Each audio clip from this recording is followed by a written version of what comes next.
people don't pass as kids often go on to pass their chaos on to others, especially their own kids. But if good kids pass long enough, they get all kinds of breaks. We perceive them as being so fundamentally good, they can get away with all kinds of shit. I saw this in my own high school, right? College prep kids, were doing a whole lot of, many of us, we're doing a whole lot of,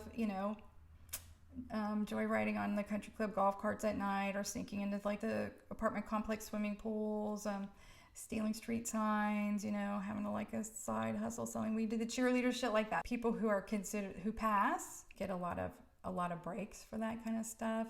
They just made a mistake. Even adults, they just made a mistake, right? He's not a bad person, he just made a mistake. When you're somebody who didn't pass, in other words, never got your needs met, then they become bad.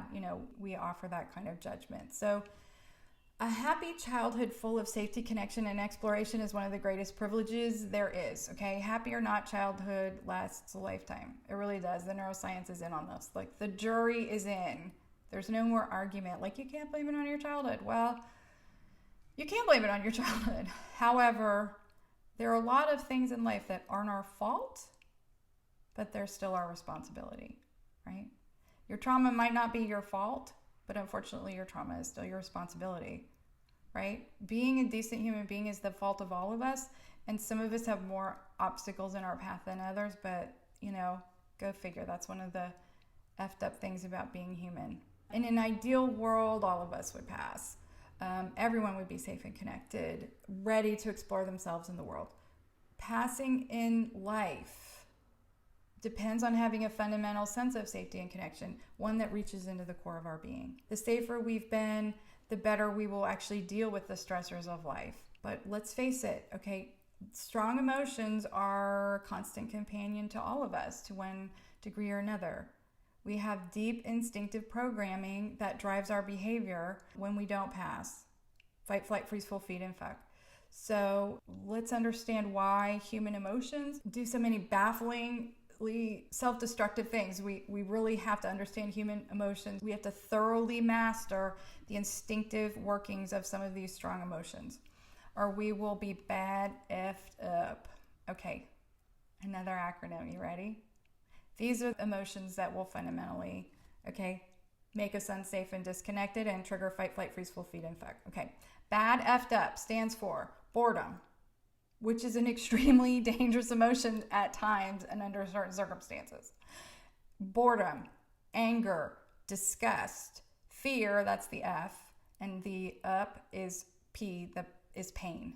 Boredom, anger, disgust, fear, and pain will make us bad effed up. Of these emotions, boredom is surprisingly extremely intolerable. There's some really interesting experiments about would you rather, sit and with your own thoughts for an hour, or stab yourself with a pin, and people will make the pin. I can't remember the experiments. If anybody knows those experiments, comment on it below. But this is what boredom will lead us to embrace our righteous anger. We'll almost create chaos in order to avoid boredom. Remember, being satisfied out in nature in wild and chaotic environments, satisfaction can be really dangerous. So boredom, a strong reaction to boredom, it's a really adaptive response. But what I see working in addiction, in my existing in a world of addiction that I exist in often in mental health, is boredom is probably the biggest trigger for people to relapse, right? And we're talking major chaos making shit that gets people thrown in jail. Why did you smoke meth when, I was bored, right? It's not always this horrible thing happened to me, da da da da da.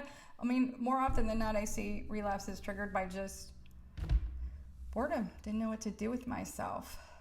Anger and disgust can get you high like a drug. Observe anyone of any political stripe watching cable news, for example. Even fear can be turned into pleasure, right? Something, we'll talk about this later, but, we like spooky stories and amusement park rides and bungee jumping, and there's a lot of ways that we will actually unconsciously create fearful situations for ourselves because, again, boredom, it triggers our fight, flight, freeze, full, feed, and fuck.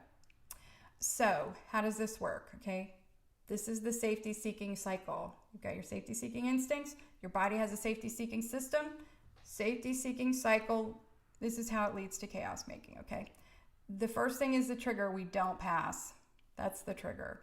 Our physical needs are not met. There's aggression or abandonment. There's something messing with our structures, or we have symptoms. So we don't pass. Okay, so then we get emotions. We get bad effed up, all right? Strong emotions are hard to tolerate, even when we're doing things that create these strong emotions. So they cause inner chaos, okay? These strong emotions tend to cause inner chaos. So now we're unsafe, we're chaotic, we're disconnected.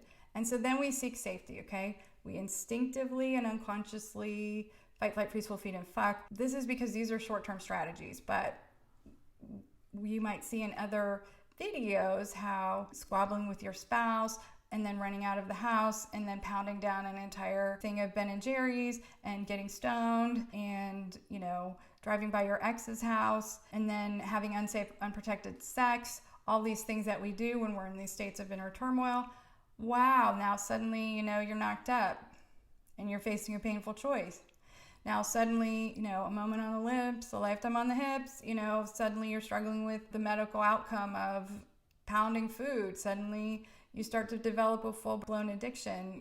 Suddenly you're not getting along with anybody in your life and it's causing you chaos. You can't get anything done because you can't cooperate with people. Fight, flight, freeze, feed, and fuck are short-term strategies, but when they become our default state, right, when we're kind of lizards way down here in lizard brain, they become our default states. We become huge chaos makers. Huge chaos makers. And our lives get bad effed up. That's the way it rolls. How much does this suck that our unconscious, deeply wired instincts are the very thing, that are intended to get us to safety when we're under stress or threat, also mess up our lives? That sucks, right? That does suck. It's one of the paradoxes of human life, right? The very things we do to try to seek safety are often the things that create the most chaos for us, that make us the most unsafe.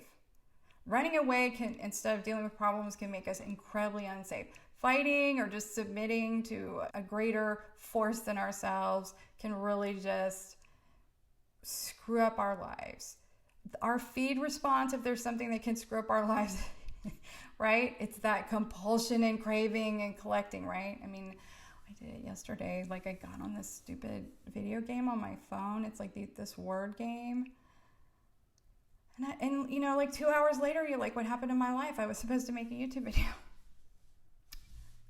Yikes.